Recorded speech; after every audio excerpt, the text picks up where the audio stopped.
Más fuerte que nunca. Brené Brown. Introducción. La verdad y el reto de arriesgarse. En una entrevista que me hizo un periodista en 2013, me dijo que después de haber leído Los dones de la imperfección y Frágil, quería empezar a trabajar sus propios problemas relacionados con la vulnerabilidad, el coraje y la autenticidad. Se rió y me dijo: me parece que va a ser un viaje largo. ¿Podrías hablarme de las ventajas de hacer este trabajo? Le respondí que estaba firmemente convencida de que tanto profesional como personalmente la vulnerabilidad, es decir, la voluntad de dar la cara y dejarse ver sin garantía alguna del resultado, es el único camino para conseguir más amor, sentido de pertenencia y dicha. Y la siguiente pregunta fue: ¿y las desventajas? Esta vez era yo quien se reía. Tropezarás, te caerás y te patearán el culo. Se produjo una larga pausa antes de que prosiguiera preguntándome: ¿para esto consideras que vale la pena arriesgarse? Y respondí con un apasionado sí, seguido de una confesión. Hoy, indudablemente, es un sí, porque no estoy tirado de bruces en el suelo después de una dura caída. Pero incluso en plena contienda, seguiría diciendo que hacer esto no solo vale la pena, sino que es el trabajo que hemos de realizar para vivir con autenticidad. Pero te prometo que si me preguntas esto en plena caída, te lo responderé con bastante menos entusiasmo y mucho más cabreada. No soy especialmente buena en caídas ni en sentir el dolor durante el proceso de levantarme. Han pasado 2 años desde esa entrevista. 2 años más practicando la valentía y saliendo al ruedo. Y la vulnerabilidad sigue siendo incómoda. Y las caídas siguen doliendo. Y siempre será así. Pero estoy aprendiendo que el proceso de esforzarnos y avanzar heridos tiene tanto que ofrecernos como el de ser valientes y dar la cara. En estos 2 últimos años he tenido el privilegio de compartir parte de mi tiempo con personas extraordinarias. Estas personas proceden de los ámbitos más diversos, desde grandes empresarios y directivos de compañías de la lista Fortune 500, hasta parejas que han conservado su amor durante más de 30 años y padres que están haciendo todo lo posible para cambiar el sistema educativo. Cada vez que han compartido conmigo sus historias de coraje, de caídas y de volver a levantarse, no dejaba de preguntarme qué tienen en común las personas con relaciones estables, los padres que están muy conectados con sus hijos, los maestros que fomentan la creatividad y el estudio, los religiosos que guían a las personas por el camino de la fe y los buenos líderes. La respuesta era evidente. Reconocen el poder de las emociones y no tienen miedo de afrontar el malestar. Aunque la vulnerabilidad es el origen de muchas de las experiencias que anhelamos, amor, sentido de pertenencia, dicha, creatividad y confianza, por nombrar algunas, el proceso de recuperar nuestra estabilidad emocional en medio de una batalla es lo que pone a prueba nuestro coraje y donde se forjan nuestros valores. Levantarnos más fuertes tras una caída es lo que nos hace vivir con autenticidad. Es el proceso que más nos enseña acerca de nosotros mismos.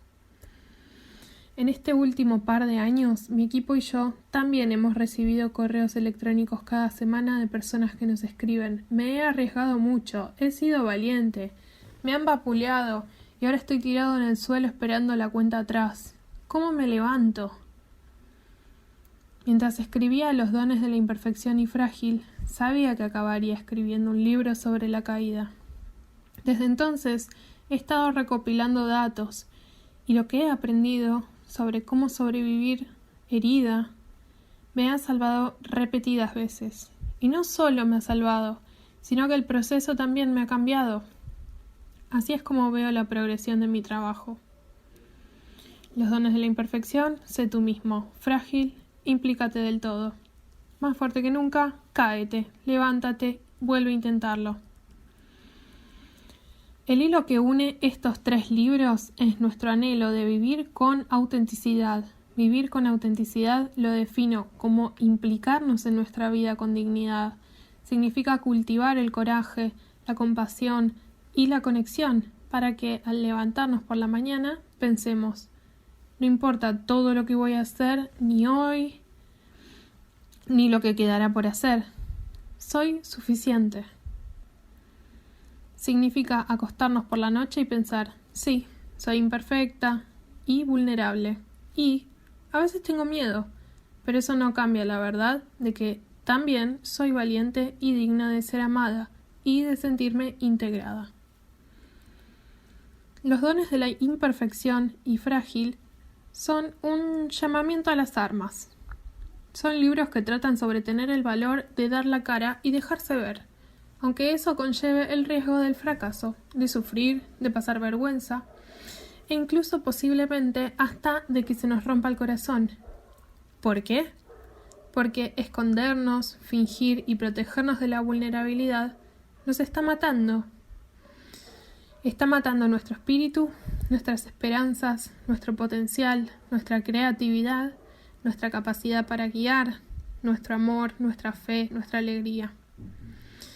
Creo que ambos libros han tenido tanto éxito por dos sencillas razones. Estamos hartos de tener miedo y de tener que defender nuestro propio mérito. Queremos ser valientes y, en el fondo, sabemos que eso implica ser vulnerables.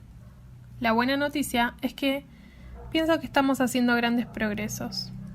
Donde quiera que voy, me encuentro con personas que me cuentan que están empezando a aceptar su vulnerabilidad y su incertidumbre. Y cómo ese cambio está afectando a sus relaciones personales y a su vida profesional. Dorar la píldora. Todos nos hemos caído alguna vez, y nuestras heridas en las rodillas y moretones en el corazón dan fe de ello. Pero es más fácil hablar de las heridas que mostrarlas junto con sus correspondientes sentimientos al desnudo. Y rara vez vemos las heridas que están en proceso de curarse.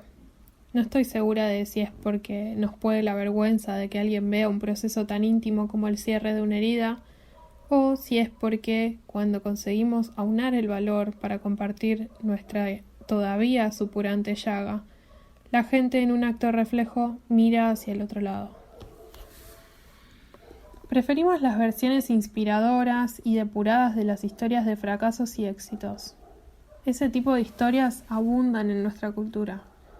En una conferencia de 30 minutos, normalmente se suelen dedicar 30 segundos al «luché para remontar» o «y entonces conocí a alguien nuevo» o, como en mi conferencia en TEDx, simplemente «fue una pelea callejera».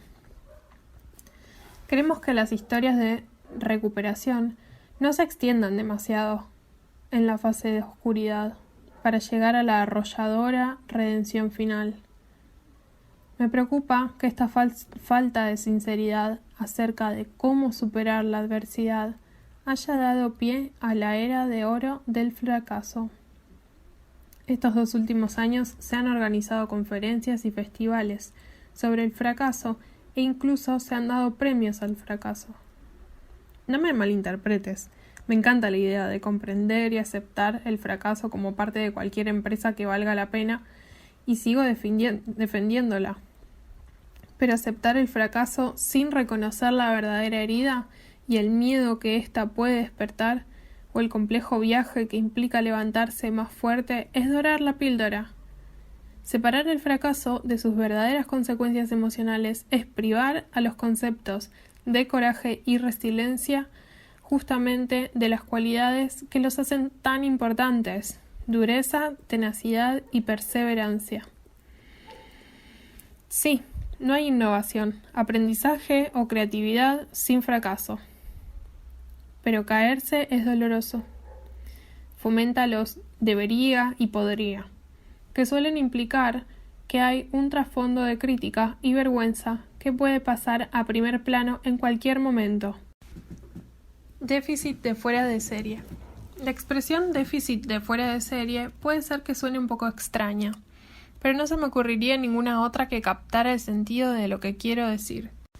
Cuando veo personas que están totalmente seguras de su verdad o cuando alguien se ha dado un batacazo, se ha levantado y ha dicho, mierda, esto ha dolido, pero es importante para mí y voy a intentarlo de nuevo. Lo primero que pienso es, ¿qué es fuera de serie? En la actualidad hay muchas personas que en lugar de sentir sufrimiento, reaccionan negativamente al mismo. En vez de reconocer su dolor, hacen sufrir a los demás. En vez de arriesgarse a sentirse decepcionadas, eligen vivir decepcionadas. El estoicismo emocional no es ser un fuera de serie.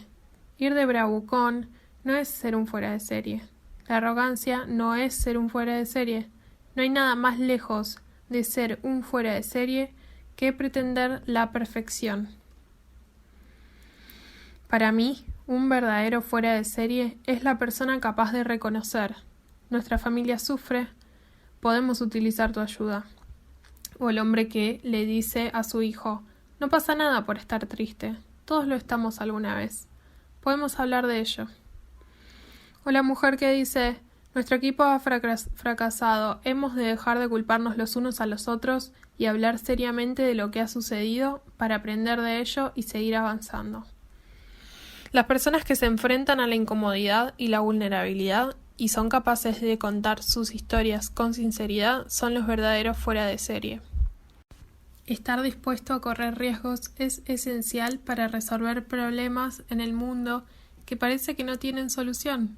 La pobreza, la violencia, la desigualdad, la violación de los derechos humanos, el medio ambiente, el peligro, por citar algunos. Pero aparte de personas que estén dispuestas a dar la cara y dejarse ver, también necesitamos un buen número de fueras de serie que estén dispuestos a arriesgarse, a caerse, a vivir sus emociones y a volver a ponerse de pie. Necesitamos que este tipo de personas lidere, modele e idee la cultura en todos los ámbitos, incluidos el parental, la enseñanza, de la administración, del liderazgo, de la política, de la iglesia, de los creativos y de las organizaciones de comunidades.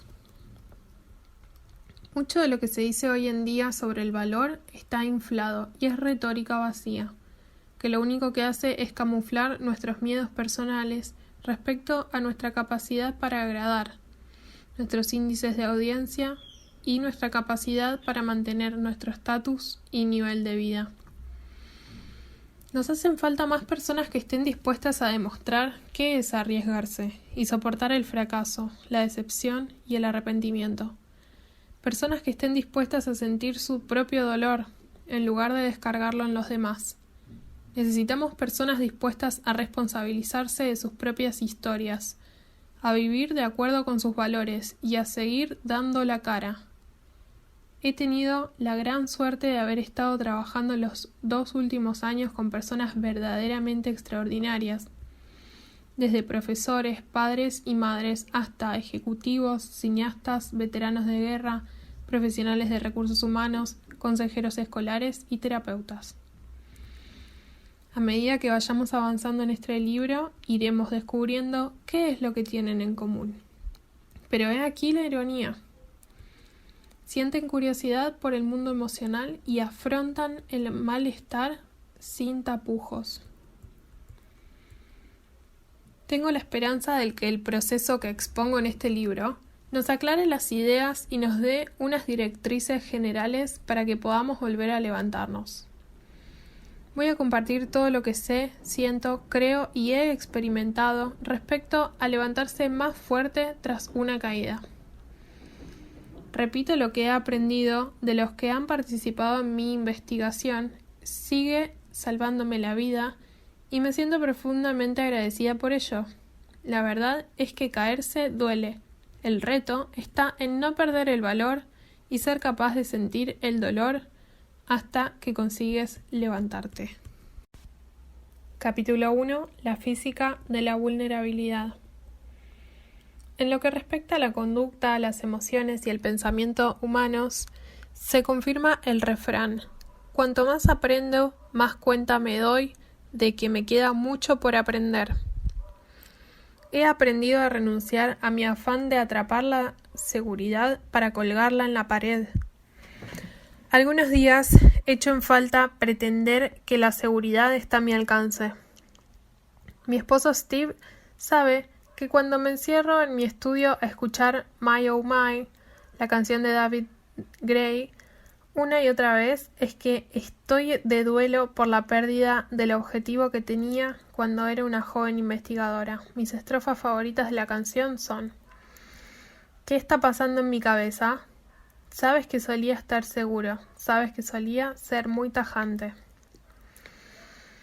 Y no es solo la letra, sino la forma en que canta la palabra tajante. Unas veces me parece como si estuviera burlando de la arrogancia de creer que podemos llegar a saberlo todo. Y otras me parece como si estuviera cabreado porque se da cuenta de que no podemos. Sea como fuere, me siento mejor cuando yo también canto la canción.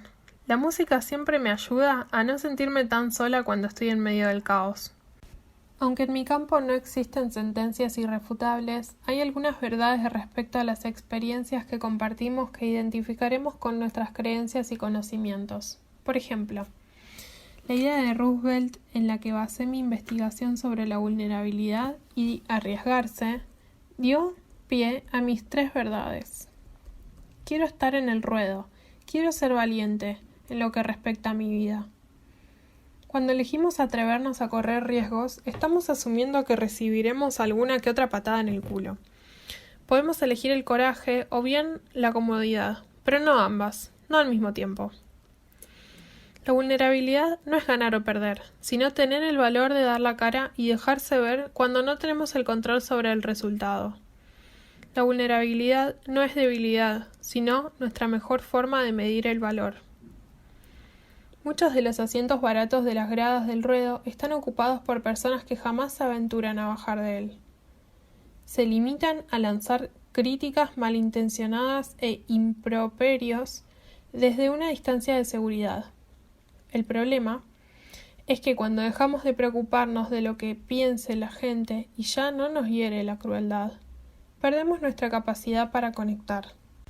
Pero cuando nos identificamos con lo que piensan los demás de nosotros, perdemos nuestro valor para ser vulnerables. Por consiguiente, hemos de ser selectivos con los comentarios que dejamos entrar en nuestra vida. Para mí, si eres de los que no se han atrevido a salir al ruedo y no te han pateado, no me interesan tus comentarios. Estas afirmaciones no las considero reglas, pero indudablemente se han convertido en directrices para mí. También creo que hay algunos principios básicos sobre la valentía, sobre arriesgarnos a ser vulnerables y sobre superar la adversidad que necesitaremos entender antes de empezar. Los considero las leyes básicas de la física emocional, verdades sencillas pero poderosas que nos ayudan a entender por qué el coraje es escaso y transformador. Estas son las reglas que hay que seguir para levantarse más fuerte tras una caída. 1. Si somos lo bastante valientes con la frecuencia suficiente, sufriremos caídas. Es la física de la vulnerabilidad. Cuando nos comprometemos a salir a la luz y nos arriesgamos a caer, en realidad nos estamos comprometiendo a caer. Arriesgarse no significa estoy dispuesto a arriesgarme al fracaso, sino sé que en algún momento fracasaré, pero sigo yendo a por todas. Puede que la fortuna favorezca a los atrevidos, pero también lo hace el fracaso. 2. Una vez que nos hemos dado el batacazo por ser valientes, ya no podemos dar marcha atrás. Podemos superar nuestros fracasos, nuestras meteduras de pata y caídas, pero nunca podemos volver al punto de partida antes de que fuéramos valientes o antes de tropezar. El coraje transforma la estructura emocional de nuestro ser. Este cambio suele provocar un profundo sentido de pérdida. Durante el proceso de levantarnos, a veces sentimos añoranza de un lugar que ya no existe. Queremos regresar a ese momento antes de salir al ruedo, pero no hay marcha atrás. Lo que hace que esto sea más difícil es que hemos pasado a un nuevo nivel de conciencia respecto a lo que significa ser valiente. Ya no podemos seguir fingiendo. Ahora sabemos cuándo nos estamos dejando ver y cuándo nos estamos ocultando, cuándo estamos viviendo de acuerdo con nuestros valores y cuándo no. Nuestra nueva conciencia puede ser revitalizadora. Puede volver a avivar el sentido de nuestra vida y recordarnos nuestro compromiso con la autenticidad. Estar a caballo entre la tensión que genera desear volver al momento antes de arriesgarnos y de caer, y la fuerza que nos impulsa a seguir adelante con mayor valor, si cabe, es una parte ineludible del proceso de levantarse más fuerte tras una caída. 3. Este viaje solo te pertenece a ti. Sin embargo, nadie puede recorrerlo solo con éxito. Aunque desde el principio de los tiempos el ser humano ha hallado la manera de levantarse después de una caída, no hay ningún camino trillado que nos lleve a nuestro destino. Todos hemos de crear nuestro propio camino y explorar algunas de las experiencias más universalmente compartidas, a la vez que navegamos en una soledad que nos parece como si fuéramos los primeros en poner el pie en regiones que ni siquiera se encuentran en el mapa. Y para complicar aún más las cosas, en lugar de sentirnos a salvo en un camino conocido o con un mismo acompañante, hemos de aprender a depender durante breves momentos de los compañeros de viaje para encontrar refugio, ayuda y que esporádicamente estén dispuestos a caminar con nosotros.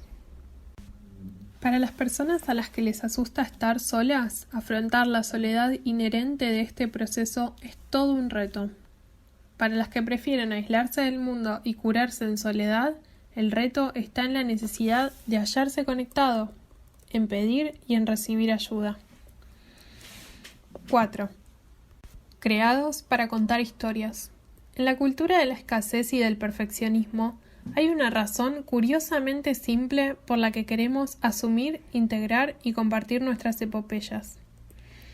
Esto se debe a que nos sentimos más vivos cuando conectamos con los demás y somos valientes con nuestras historias personales. Es algo que está en nuestros genes. La idea de contar cuentos o historias se ha vuelto universal. Es un recurso para todo, desde los movimientos creativos hasta las estrategias de marketing. Pero la idea de que estamos enganchados a las historias es algo más que una frase con gancho. La neuroeconomista Paul Sack ha descubierto que encontrar una historia, una narración con un principio, un desarrollo y un final, hace que nuestros cerebros liberen cortisol y oxitocina. Estas sustancias químicas desencadenan las habilidades exclusivamente humanas de conectar, enfatizar y dar sentido. Las historias, literalmente, forman parte de nuestro ADN. Número 5. La creatividad alberga conocimiento y lo transforma en práctica. Trasladamos lo que aprendemos desde nuestra cabeza a nuestro corazón a través de las manos. Somos hacedores por naturaleza, y la creatividad es el acto de integración último. Es la forma en que asimilamos nuestras experiencias en nuestro ser. En el transcurso de mi carrera, lo que más me han preguntado es: ¿qué puedo hacer con lo que estoy aprendiendo sobre mí mismo para cambiar mi forma de vida? Después de dar clases a alumnos de la carrera de trabajadores sociales durante 18 años, de desarrollar, implementar y evaluar 2 planes de estudios en los últimos 8 años, de dirigir a más de 70.000 alumnos, de los cursos por internet y de entrevistar a cientos de creativos, he llegado a la conclusión de que la creatividad es el mecanismo que permite que asimilemos el conocimiento y de que éste se transforme en práctica. Los Asaro, una tribu de Indonesia y de Papúa Nueva Guinea, tienen un hermoso dicho: el conocimiento no es más que un rumor hasta que habita en nuestros músculos. La idea que tenemos sobre levantarnos más fuertes tras una caída y lo que aprendemos de este proceso no es más que un rumor hasta que lo vivimos y lo integramos mediante algún tipo de creatividad y pasa a formar parte de nosotros. 6. El proceso de levantarse más fuerte tras una caída es el mismo tanto si se trata de luchas personales como profesionales. He dedicado tanto tiempo a investigar la vida personal como la profesional, y aunque la mayoría nos gustaría creer que podemos tener una versión para el hogar y otra para el trabajo del proceso de levantarse más fuerte tras una caída, lo cierto es que no es así. tanto si eres un joven al que le han roto el corazón, una pareja de jubilados que están luchando contra la decepción, como un ejecutivo intentando recuperarse de un fracaso en un proyecto profesional, la práctica es la misma. No hay un antiséptico universal para las caídas. Seguimos teniendo que echar mano del valor para ser capaces de sentir emociones como el resentimiento, la tristeza y el perdón. El neurocientífico Antonio Damasio nos recuerda que los seres humanos no son máquinas pensantes o sensibles, sino máquinas sensibles que piensan. El hecho de que estés en tu despacho, en tu clase o en un estudio no te exime de la emoción que acompaña a este proceso. Es imposible. ¿Recuerdas los fueras de series de los que he hablado en la introducción?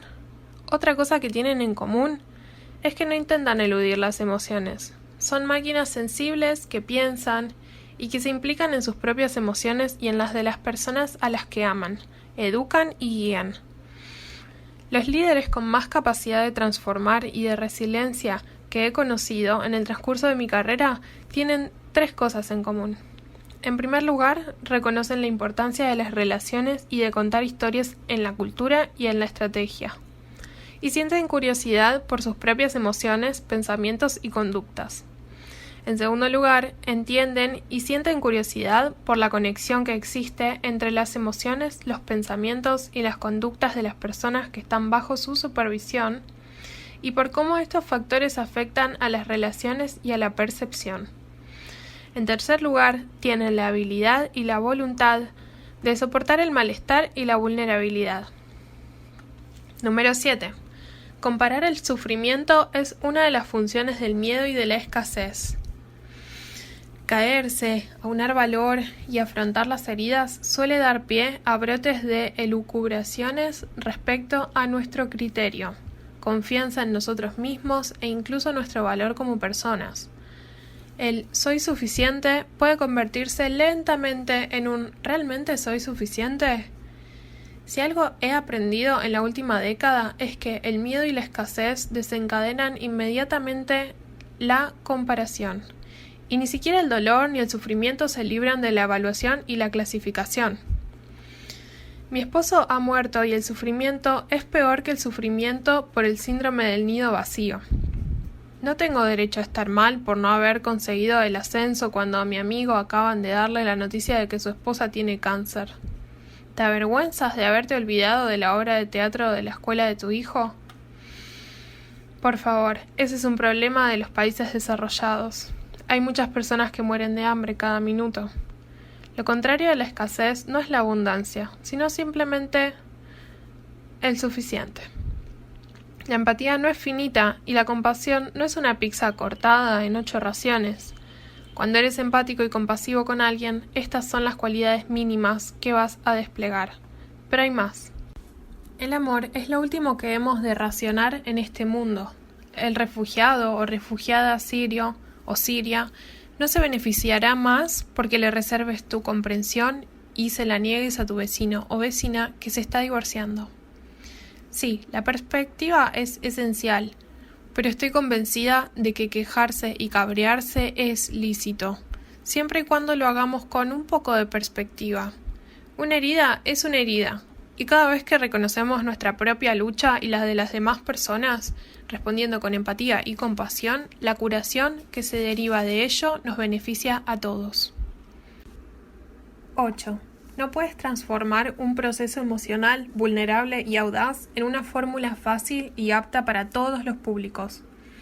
En realidad, pienso que pretender vender a la gente una fórmula fácil para el dolor es el peor tipo de panacea. Levantarse más fuerte tras una caída no ofrece una solución, receta o guía paso a paso, sino que representa una teoría, basada en los datos, que explica el proceso social básico que experimentan hombres y mujeres cuando están intentando superar un tropiezo. Es un mapa que te guiará a través de los patrones y temas más importantes que han surgido de la investigación. Gracias a mis entrevistas y a mis propias experiencias he visto procesos que han durado 20 minutos y procesos que han durado 20 años. He visto personas que se han estancado, han acampado y se han quedado en el mismo sitio una década. aunque el proceso parece seguir algunos patrones, no presenta ninguna fórmula o visión estrictamente lineal.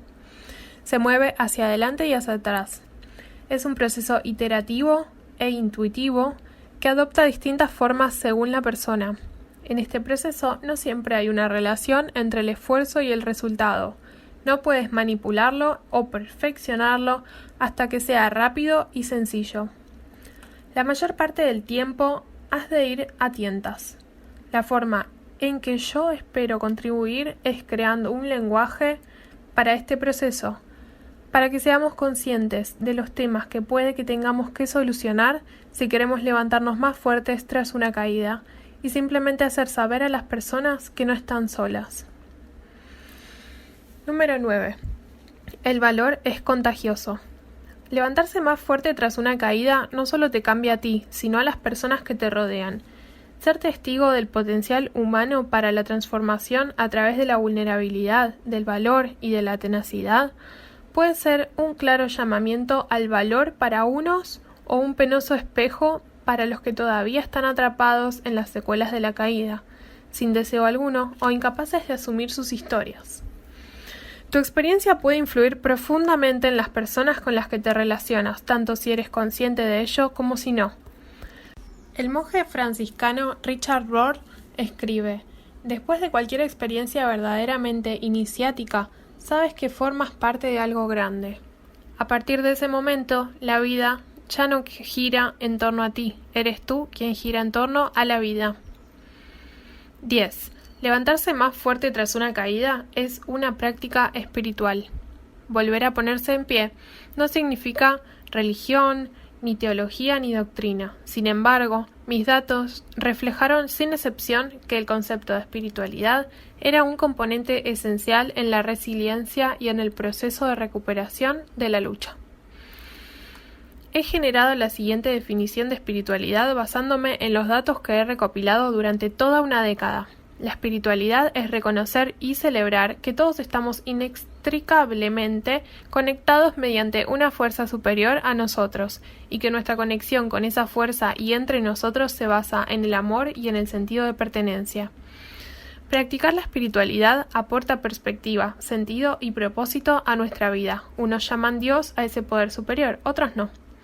Algunas personas celebran su espiritualidad en las iglesias, sinagogas, mezquitas u otros lugares de culto, mientras que otros hallan la divinidad en la soledad, a través de la meditación o en la naturaleza. Por ejemplo, yo procedo de una dinastía de personas para las que ir a pescar es como ir a la iglesia. Y para una de mis mejores amigas bucear es una de las experiencias más sagradas que existen. Resulta que nuestras expresiones de la espiritualidad son tan variadas como personas hay en el mundo. Cuando nuestras intenciones y acciones son guiadas por la espiritualidad, nuestra creencia en la interconexión y el amor, nuestras experiencias cotidianas pueden convertirse en prácticas espirituales. Podemos transformar la enseñanza, el liderazgo y la educación de los hijos en prácticas espirituales. Pedir y recibir ayuda puede ser una práctica espiritual. Contar historias y crear pueden ser prácticas espirituales porque nos ayudan a cultivar el estar conscientes. Mientras estas actividades pueden ser prácticas espirituales, levantarse más fuerte tras una caída debe ser una práctica espiritual. El proceso de levantarse requiere de las creencias fundamentales sobre la conexión y requiere combatir con perspectiva, sentido y propósito. No hace mucho encontré esta cita en el feed de Instagram de Liz Gilbert y creo que resume perfectamente lo que acabo de decir. La gracia te conducirá a lugares que la precipitación no puede.